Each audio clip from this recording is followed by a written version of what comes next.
किसी भी स्टेट के लॉ एंड ऑर्डर को समझने के लिए दोस्तों हम लोग बड़ी सिंपल सी प्रोसेस यूज करते हैं। एक डेटा उठाते हैं जिसमें ये देखते हैं कि उस स्टेट में जो क्राइम हुई थी उसे लीगल प्रोसेस के थ्रू कितना जल्दी सॉल्व किया गया। पॉइंट को बहुत अच्छे से समझने के लिए हम लोग एक कॉन्स्टेंट लाइन लेके चलेंगे।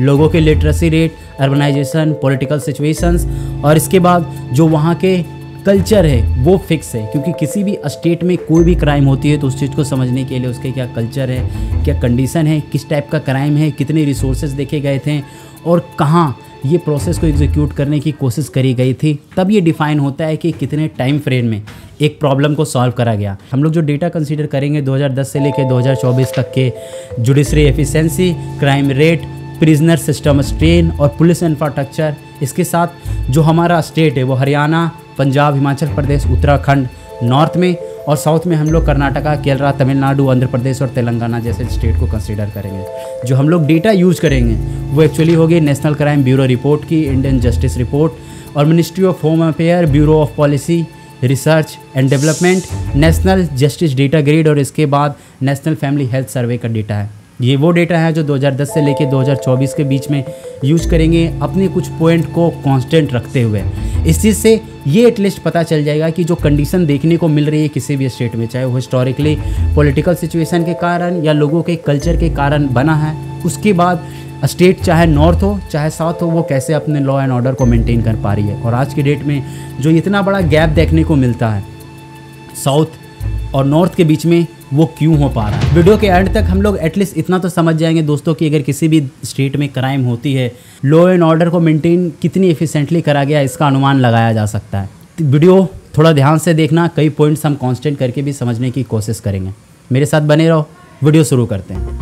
खुद ही इमेजिन करके देखो दोस्तों, किसी भी ग्रुप में, कम्युनिटी में कहीं भी क्राइम होती है तो इसके पीछे सबसे बड़ा पॉइंट आता है वहाँ के लिटरेसी रेट को। इस पॉइंट को अगर अच्छे से समझोगे तो 2011 के सेंसस के बेसिस पे जो लॉ एंड ऑर्डर की मैट्रिक्स हम लोग डिफाइन करेंगे, उस पे जो साउथर्न स्टेट है उसकी ऑलरेडी 94% लिटरेसी रेट थी। मतलब कि जो हमारी रेशियो है पर 1000 मेल पे 1084 फीमेल्स थी, इसमें 94% लिटरेसी रेट थे जो नेशनल एवरेज से ज़्यादा थी। इससे हुआ क्या, हाई लिटरेसी रेट होने से वहाँ के रहने वाले लोग ज़्यादा एजुकेटेड है, अपने राइट्स को लेके ज़्यादा अवेयर है और ये एक लीगल प्रोसेस का यूज करते हैं किसी भी क्रिमिनल प्रोसीजर को आगे बढ़ाने के लिए। लेकिन at the same point Uttar Pradesh और बिहार जैसे स्टेट में इसकी हिस्टोरिकल कंडीशन इतनी ज़्यादा ख़राब है और पॉलिटिकल इतना डाइवर्जन था कि लोगों के अपने राइट्स के बारे में पता ही नहीं था। और लास्ट में जो आज ही की डेट में जो बिहार है, इसका लिटरेसी रेट 68% से ऊपर कभी गया ही नहीं। यहाँ के रहने वाले लोगों को राइट्स के बारे में पता नहीं है तो वो लीगल प्रोसेस से अवेयर नहीं है और इसमें इवॉल्व भी नहीं होना चाहते। कई बार आपने सुना होगा कि लोग ऐसा कहते हैं कि कानून के पीछे भागते भागते तुम्हारे जूते खिंच जाएंगे लेकिन काम नहीं होगा। ये बात उस जैसे स्टेट में अभी भी चलती है। और उसके बाद जो बिहार का भी जो रेशियो है 918 फीमेल पर 1000 लोगों पे, ये कहीं ना कहीं इस क्राइम का सबसे बड़ा भी कारण बन जाता है। क्योंकि बिहार अपने आप में एक बहुत बड़ा कॉन्टेक्स्ट है। इसके चार्ट को अगर आप समझोगे, इस चीज़ को चलाने के लिए जो हिस्टोरिकली पॉलिटिकल सिचुएशन रहा उसमें करप्शंस देखने को मिले कि किसी भी स्टेट के पॉलिटिकल सिचुएशन बहुत ज़्यादा फ़र्क पड़ता है कि वहाँ की लिटरेसी रेट पे कितना असर पड़ेगा। अगर लोग एजुकेटेड नहीं होंगे, अवेयर नहीं होंगे तो वो कम से कम लॉ एंड ऑर्डर का यूज करेंगे जिससे एफिशिएंसी का भी पता नहीं चलेगा। कई बार तो ऐसा भी होता है कि पुलिस FIRs भी दर्ज नहीं करती है प्रॉब्लम को सॉल्व करने के लिए और लोग क्राइम होते हुए भी अपने बातों को वहीं पे निपटा कर सिलटा लेते हैं। ये जो चार्ट मैं आपको स्क्रीन में शेयर कर रहा हूँ, इसमें नॉर्थ के भी जितने स्टेट हैं और साउथ के भी जितने स्टेट हैं, इसमें लिटरेसी रेट और पुअर्टी के बीच में इन्वर्स रिलेशन है। इस पॉइंट पे एक और भी अच्छा एग्जांपल है दिल्ली और केरला। यहाँ पे रहने वाले लोग ज़्यादा एजुकेटेड है, लिटरेसी रेट इसकी बेहतर है, तो कुछ भी क्राइम होता है वो लोग पहले लीगल प्रोसेस को यूज करते हैं और FIR जाके करवाते हैं। जिससे डेटा अगर आप देखोगे तो केरला की बहुत ज़्यादा है। इवन 2019 के केरला में जो IPC के रिपोर्ट दर्ज किए गए थे वो पर लाख लोगों पे 1287 थे, एज़ कम्पेयर टू जो हमारा नेशनल एवरेज है उसमें मात्र 385 थे। जो हमारे नॉर्थ के स्टेट हैं जैसे उत्तर प्रदेश और बिहार, इसमें 278 और मात्र 224 थे। इससे ये देखने को मिलता है कि एक्चुअली में जो साउथ स्टेट है उसमें क्राइम ज़्यादा हो रही है और नॉर्थ वाले स्टेट में क्राइम कम हो रही है। लेकिन ऐसा नहीं है मेरे दोस्त, ज़्यादा से ज़्यादा रिपोर्ट दर्ज करवा रहे हैं जिसके कारण यहाँ पे नंबर और रिपोर्ट्स देखने को मिल रही है। उत्तर प्रदेश जैसे स्टेट और बिहार में रिपोर्ट ही कम दर्ज हो रही है, तो यहाँ पे आपको डेटा कहाँ से देखने को मिलेगा। इस पूरे प्रोसेस के पीछे वैसे अच्छा सा फ्लो चार्ट भी होता है जो मैं आपको दिखाता हूँ स्क्रीन पे। एक्चुअली में अगर आप देखोगे तो इसमें सबसे पहले कोई भी विक्टिम जाके पुलिस में FIR दर्ज करवाता है। फर्स्ट इन्फॉर्मेशन रिपोर्ट, ये रिपोर्ट क्रिमिनल जस्टिस मोशंस पे जाती है। उसके बाद ये फ्लो हमारे डिस्ट्रिक्ट क्राइम ब्यूरो रिपोर्ट तक जाता है, उसके बाद नेशनल क्राइम ब्यूरो रिपोर्ट, और उसके बाद हमें इसका डेटा देखने को मिलता है। ये जो जिस रिपोर्ट पे हम बात कर रहे हैं, ये रिपोर्ट इन्हीं सब डेटा के ऊपर में है। इसके पीछे और भी ऑन ग्राउंड बहुत सारे इश्यूज देखने को मिलते हैं। कई बार ऐसा भी होता है कि पुलिस फोर्स इतनी ज़्यादा परेशान रहती है डेटा को कलेक्ट करने में कि वहाँ के लोकल्स पॉपुलेशंस भी इस चीज़ में हेल्प नहीं करती है। इन्फॉर्मेशन निकालनी है तो पुलिस को बहुत लंबा समय लगता है। अब जो इतनी ज़्यादा डिजिटलाइजेशन हो रही है, इसमें लोग कितने ज़्यादा साइबर क्राइम हो रही है उसको लेके अपने रिपोर्ट पुलिस में दर्ज करा रहे हैं। अब के टाइम पे 2025 में ऐसा हो गया है कि लोग अब भूल गए हैं, अगर फ़ोन चोरी होती है या भी कोई डेटा लीकेज होता है तो लोग साइबर रिपोर्ट करवाने की कोशिश करते हैं, उन्हें वैसे ही छोड़ देते हैं। लेकिन ऐसा साउथ इंडिया के केसेस में नहीं है। एक्चुअली में 15,297 केसेस रजिस्टर हुए थे 2022 में। तेलंगाना में, कर्नाटका में 12,000, उत्तर प्रदेश में 10,000 जैसे डिजिटल क्राइम रिपोर्ट केसेस हुए हैं। अब इस चीज़ से ये पता चलता है कि लोग वहाँ पे कितनी लीगली इंगेज्ड हैं प्रोसेस को आगे बढ़ाने के लिए। खैर, एक पॉइंट पे मैं आपको रोकता हूँ, एक बार सोच के देखो, क्राइम होने से पहले क्राइम को रोकने के लिए जो पुलिस डिप्लॉय करी जाती है वो भी स्टेट के ऊपर में कितनी बड़ी रिस्पॉन्सिबिलिटी होती है। जबकि ये डेटा साउथ में अगर आप देखोगे तो कम है, मात्र 156 लोग हैं पर 156 पुलिस देखी जाती है। जबकि नॉर्थ ईस्ट स्टेट में यहाँ पे 227 पुलिस हैं पर।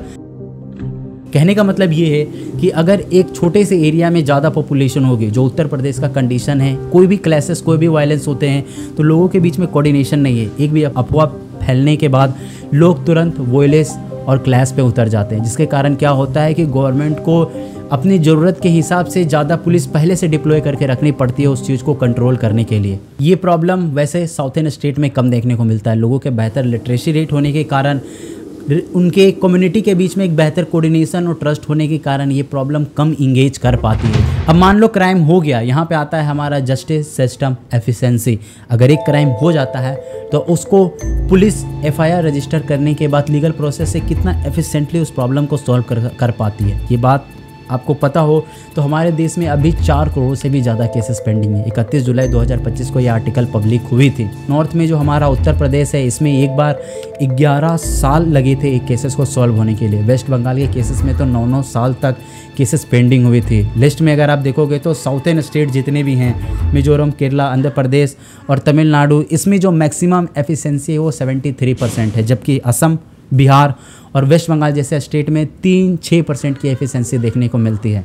बिहार में 99% से ज़्यादा केसेस पेंडिंग है। इसके कंपैरिजन में जो साउथर्न स्टेट है, आंध्र प्रदेश, तेलंगाना में 70 से लेके 50% तक के केसेस पेंडिंग है। अब जब जुडिशियल प्रोसेस शुरू है, केस पेंडिंग होगी तो एक्चुअल में जो क्रिमिनल है इनके पास एक बड़ा छूट मिल जाता है कि और भी ज़्यादा से ज़्यादा क्राइम करें। ये क्राइम से डरना बंद कर देते हैं और ये सबसे बड़ी प्रॉब्लम है, जो कारण लोकली वहाँ के खुद की कम्युनिटी और पॉपुलेशंस के बीच में क्लैशेस देखने को मिलता है। कई बार हम ये सुनते हैं ना कि जब तक पुलिस सॉल्व करेगी हम खुद ही निपटा लेते हैं। ये उसी का सबसे जीता जाता है एग्जाम्पल है। और इसके बाद जो हमारा जनरल सा डेटा है, जेल के अंदर में ओवर क्राउडिंग, वो भी बड़ा मेजर इशू से गुजर रहा है हमारे नॉर्थ वाले स्टेट में। दिल्ली में 174%, उत्तर प्रदेश में 167% है अपने एक्चुअल लिमिट से, पंजाब 145, उत्तराखंड 150 से भी ऊपर है। जब हम लोगों ने अभी तक 4 और 5 पॉइंट को ही कंसीडर किया, लेकिन इस चीज़ से अगर आप समझो तो देख के लगता है कि साउथर्न स्टेट ज़्यादा बेहतर है कंपेयर टू नॉर्थ, लेकिन ऐसा नहीं है। क्राइम दोनों जगह हो रहे हैं, दोनों के ऊपर में कंडीशन अलग है, कैसे क्राइम्स हो रहे हैं और लोग कितनी ज़्यादा इंगेज है लीगल प्रोसेस से, इसमें बहुत ज़्यादा फ़र्क पड़ता है। इससे पता चलता है कि साउथ में रहने वाले लोग पॉलिटिकल सिचुएशन और अपने लीगल प्रोसेस में ज़्यादा बिलीव करके ज़्यादा FIR रजिस्टर करवाते हैं, जबकि नॉर्थ में रहने वाले लोग इस चीज़ पे कम बिलीव करते हैं, जिसके कारण ऐसा लगता है कि नॉर्थ सेफ़ है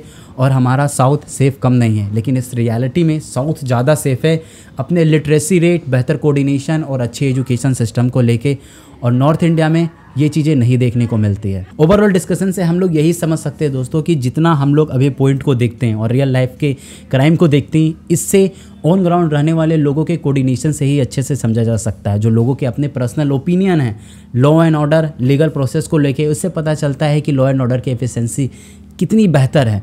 कई बार ऐसा भी होगा कि नॉर्थ इंडिया में प्रॉब्लम बहुत जल्दी सॉल्व हो गई साउथ इंडिया के कंपैरिजन से। इसी के बेसिस पे जो हम लोगों ने अभी डेटा शेयर किया, इसके बेसिस पे अभी तक साउथ इंडिया एक बेहतर लॉ एंड ऑर्डर मेंटेन करते आ रहा है लोगों के बेहतर ट्रस्ट के कारण, जबकि नॉर्थ इंडिया में इस चीज़ में प्रॉब्लम देखने को मिल रही है। फ्यूचर में वाइस वर्सा भी इशू हो सकता है कि नॉर्थ इंडिया बेहतर कर दे और साउथ इंडिया में इम्प्रूवमेंट की ज़रूरत पड़ेगी। इस पॉइंट को अगर और बेहतर से समझना है तो आपको पर्टिकुलर केस के सिचुएशन को डिफाइन करके कहा जा सकता है। ऐसे सीधा डेटा उठाकर ये कहना कि कोई एक स्टेट बेहतर है, कोई एक स्टेट ख़राब है, ऐसा बिल्कुल नहीं है। अभी के लिए इस पॉइंट को हम लोग यहीं पे रोकते हैं। अगर वीडियो आपको अच्छी लगी हो तो बहुत बहुत धन्यवाद वीडियो देखने के लिए। जल्दी किसी अगले वीडियो पे फिर मिलेंगे।